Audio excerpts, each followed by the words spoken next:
Ce journal vous est offert par le FPI, Fonds des promotions de l'industrie, votre partenaire privilégié pour la réussite de vos projets.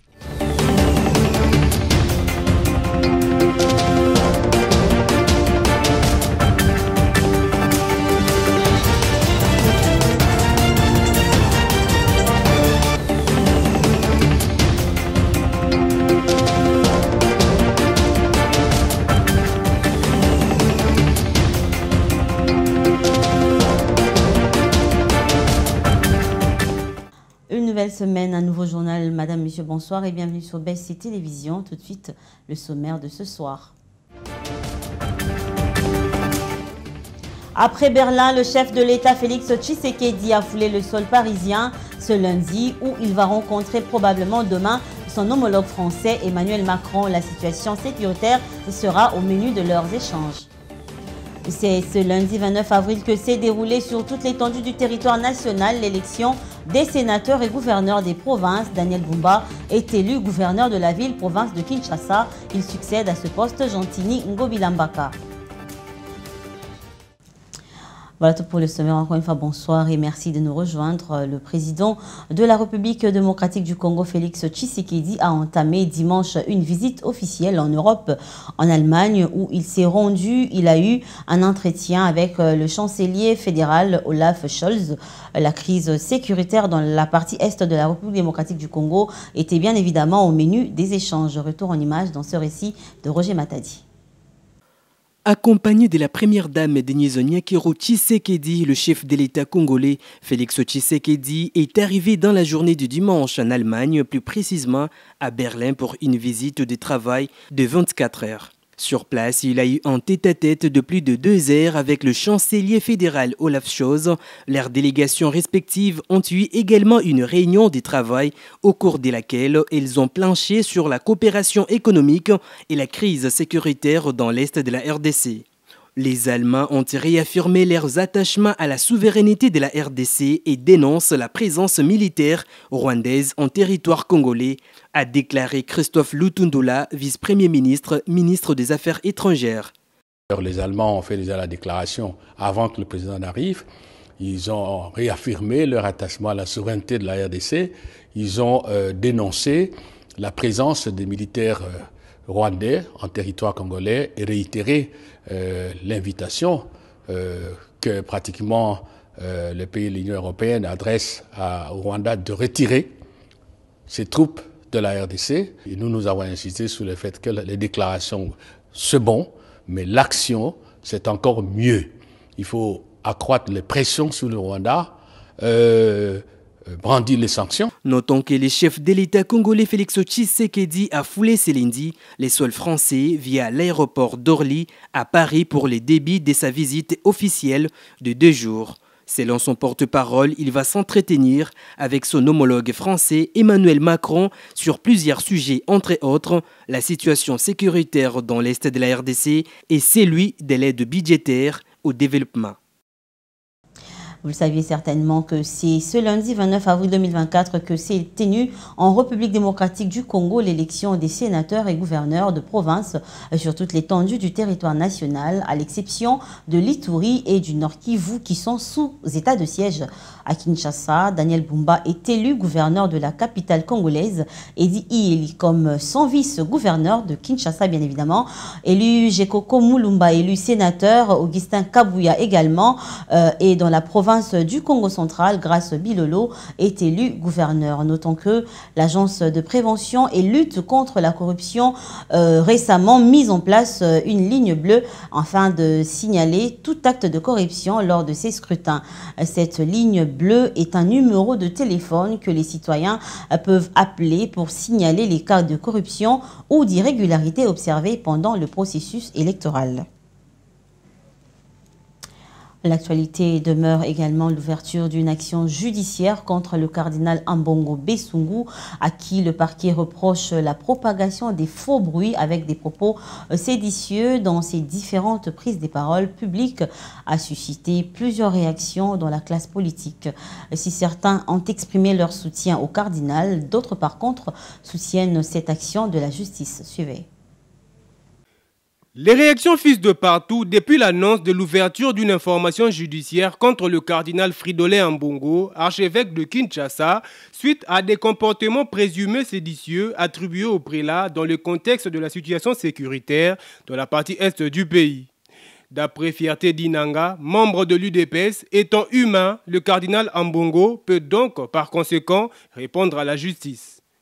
Le cardinal entend d'abord qu'il est humain, peut être justiciable s'il a posé des actes antinomiques ou les actes qui appellent au soulèvement populaire ou les actes qui ne corroborent pas avec les vies humaines. Alors, à mon humble avis, je pense que le prélat catholique, dans son rôle de l'Église mère, devrait se comporter comme tel. À un bon bout de temps, il s'est moulé en revendications politiciennes, jusqu'à en arriver aux déclarations qui restent contre la loi.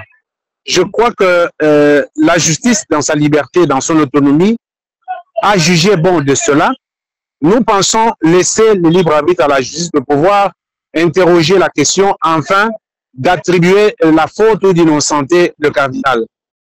De son côté, Nico Fall, analyste politique, qualifie cette affaire d'une restriction à la liberté d'expression. Lorsqu'on parle de démocratie, on doit avoir un grand cœur.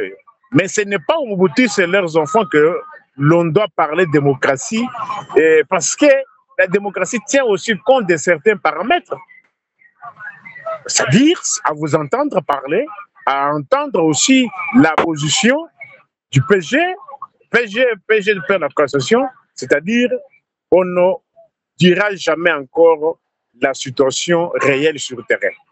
Soulignons par ailleurs que le cardinal, mais aussi la chancellerie de l'archidiocèse de Kinshasa ou encore la Senco n'ont pas encore réagi à cette demande du procureur général Firmin Vondé. Restons dans le même dossier suite à cette ouverture d'une information judiciaire à charge du cardinal Ambongo, archevêque de Kinshasa, pour faux bruit, incitation à la révolte et attentat contre les vies humaines. Maître Patrick Tinda dit étant le représentant direct du pape, il y a tout un processus à suivre pour traduire ce dernier en justice. On l'écoute au téléphone de Dodo Mbimba. L'accord du Latran comprennent un traité et un concordant qui règlent les questions politiques, financières, religieuses et judiciaires. Donc, c'est-à-dire, dans cet accord, le pape est le chef temporel du Vatican, détient tout pouvoir législatif, exécutif et judiciaire.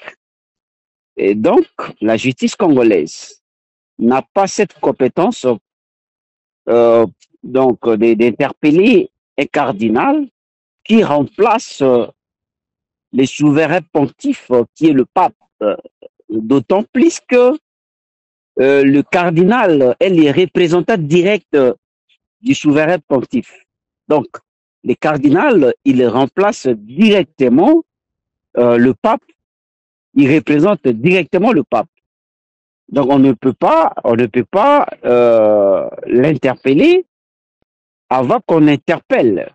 Je crois qu'il serait mieux que l'on puisse d'abord que les deux chefs d'État puissent informer au pape, et c'est peut-être le pape, puisque le pape détient tous les pouvoirs, y compris le pouvoir judiciaire, le pape peut voir comment il peut s'actionner. Si faute il y a, ou si il a commis une infraction. Mais par rapport, parce que nous devons quand même essayer de réfléchir sur ce qu'a dit le cardinal. Le cardinal n'a fait que dénoncer les comportements de ce régime et il n'est pas le premier.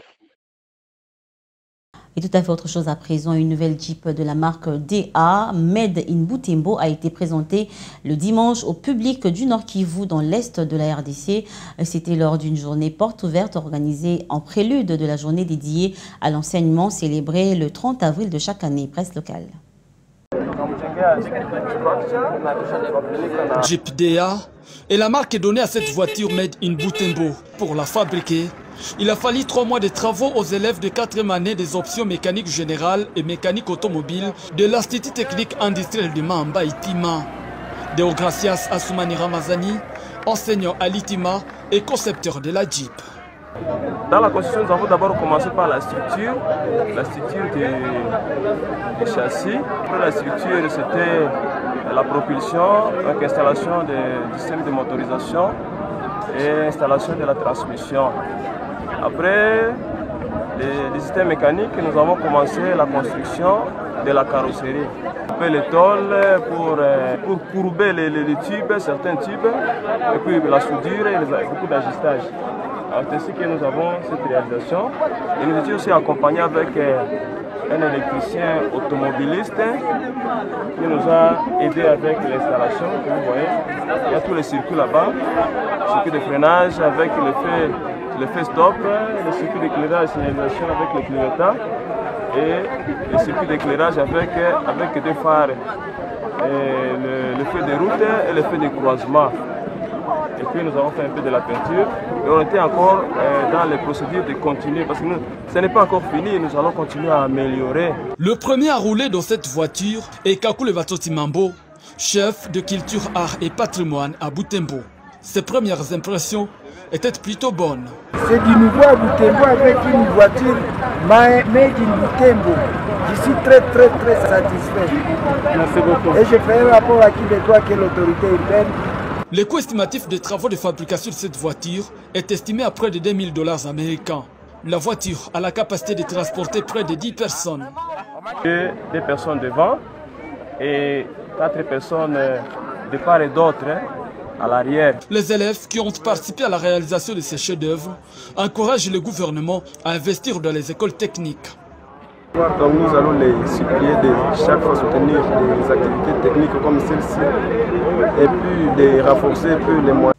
Et puisqu'on a parlé du cardinal Ambongo, sachez également que le pape François a effectué dimanche à Venise son premier déplacement de l'année, s'adressant successivement à des prisonniers, des jeunes et des fidèles rassemblés pour une messe en plein air à la place Saint-Marc, où le souverain pontife de 85 ans a reconnu que sa mission pouvait être difficile.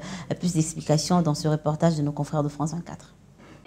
Le pape François sur le Grand Canal de Venise. Pour son premier déplacement depuis le début de l'année, le souverain pontife s'est rendu à la Biennale d'art contemporain. Il a visité l'exposition du Vatican, organisée dans la prison pour femmes de la Giudecca. Les artistes ont étroitement collaboré avec les détenus. C'était le souhait du pape, qui s'est adressé à quelques-unes d'entre elles.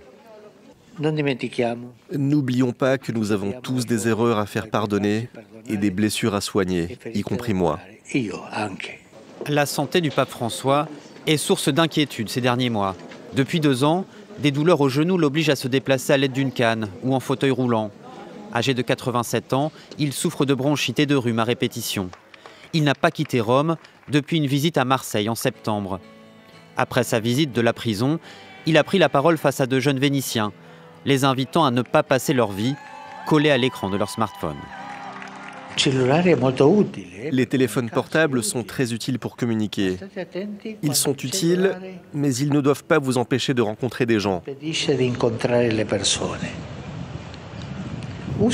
Utilisez-les, mais rencontrez des gens. Savez-vous ce qu'est une étreinte, un baiser, une poignée de main, l'humain? N'oubliez pas ça. Le pape François a achevé sa visite dans la cité des Doges par la célébration d'une messe sur la place Saint-Marc face à 10 000 fidèles. Et en dehors de nos frontières, le Parlement irakien a adopté un texte de loi criminalisant les relations homosexuelles et transition de genre, avec des peines pouvant aller jusqu'à 15 ans d'emprisonnement après une première mouture qui prévoyait initialement la peine de mort. Regardez. D'une simple main levée, les députés irakiens restreignent considérablement les droits des LGBT. Jusqu'ici, l'Irak ne disposait d'aucune loi criminalisant explicitement l'homosexualité. À présent, avoir une relation avec une personne de même sexe sera passible de 10 à 15 ans de prison. Il sera également interdit de faire la promotion de l'homosexualité. Les personnes transgenres sont également visées. Toute personne impliquée dans une transition de genre s'exposera à une peine d'1 à 3 ans de prison. Un texte qui suscite des réactions mitigées à Bagdad. Je suis contre. L'Irak est un pays démocratique. Comment une loi peut-elle être adoptée contre la démocratie et la liberté personnelle ? Je soutiens cette loi car elle est conforme au texte du Coran et à l'islam. La majorité de la société irakienne rejette l'homosexualité.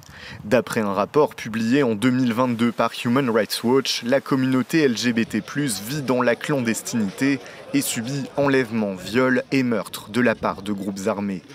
Le vote de la loi a suscité l'indignation parmi les organisations de défense des droits humains et les pays occidentaux.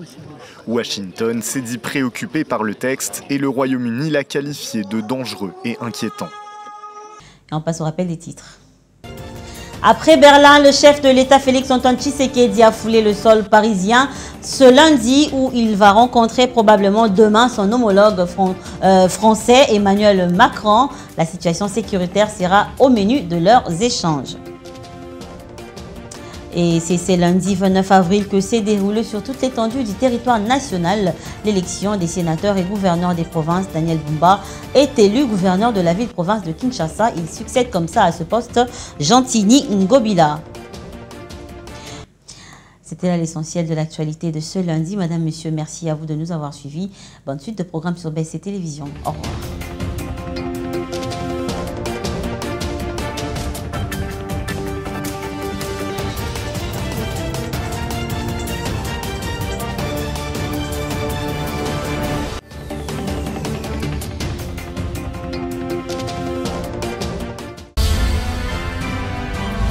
Ce journal vous a été offert par le FPI, Fonds des promotions de l'industrie, votre partenaire privilégié pour la réussite de vos projets.